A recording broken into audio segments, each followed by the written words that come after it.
lei orgânica do município da Campanha também. A lei orgânica foi promulgada poucos meses antes do Código e estabeleceu pela primeira vez na história que o município deve promover a defesa do consumidor. Sobre esse assunto, que portanto é também municipal, vamos conversar hoje com a advogada doutora Mariane Carvalho Arantes. Ela é campanhense, graduada em Direito pela Faculdade Cenecista de Varginha e atua em diversas áreas, principalmente civil e trabalhista. Seja bem-vinda ao programa, fica mais ligado.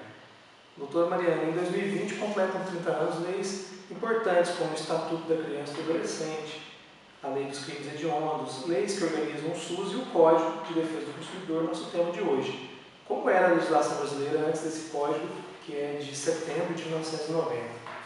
Antes da promulgação do nosso código, as relações de consumo eram basicamente reguladas pelo nosso Código Civil. E como ele era baseado no direito europeu do século anterior, ele estava um tanto defasado, porque ele tinha data de 1916.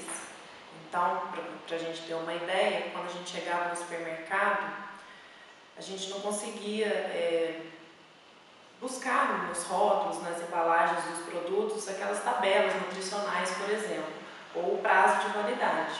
Isso não tinha naquela época, não tinha obrigatoriedade de se ter essas informações nos rótulos do produto, diferente de hoje, né? Antes também, outra questão bastante importante, de grande relevância, é a forma como o consumidor era tratado na justiça. Antes, o consumidor tinha a obrigação de provar na justiça que o bem ou o serviço que ele adquiriu estava defeituoso. Ele tinha que provar. Hoje não tem isso mais. Com a promulgação do Código, houve o que a gente chama de inversão ao ônus da prova. Hoje é o fabricante, o vendedor, o comerciante é que deve provar que o seu bem ou o seu serviço estava apto no momento que o consumidor o contratou.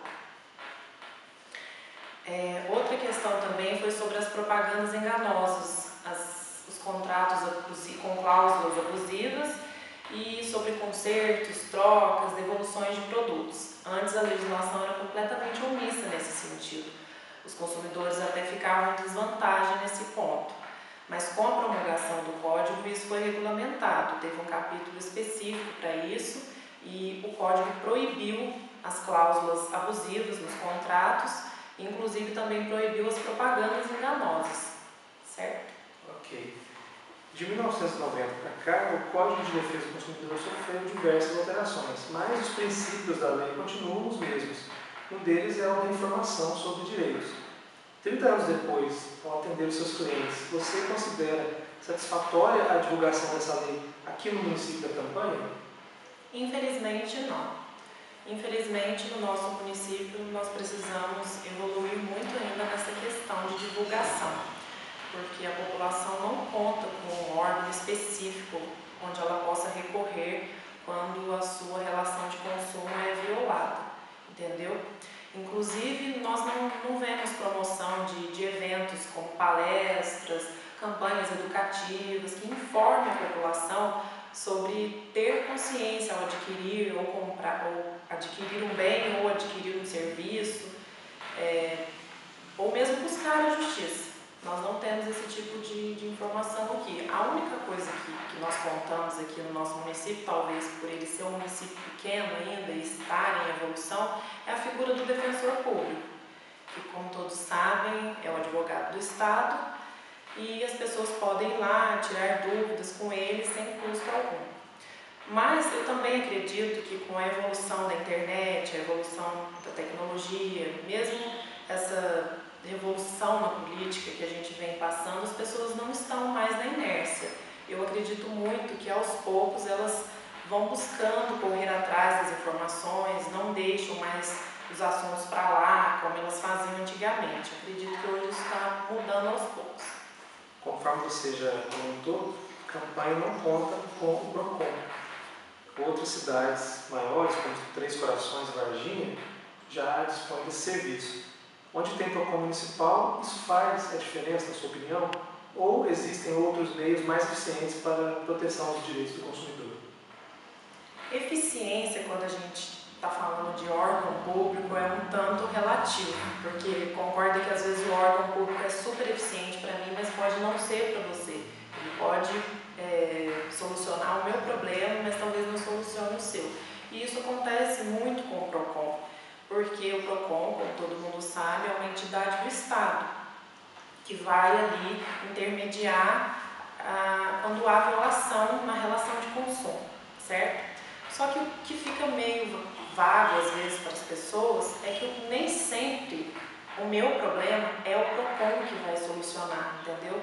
Porque, por exemplo, se o meu problema for de um valor assim, relativamente baixo e for de fácil solução, eu posso ir do PROCON. Como, por exemplo, um serviço contratado na minha fatura, mas que eu não solicitei.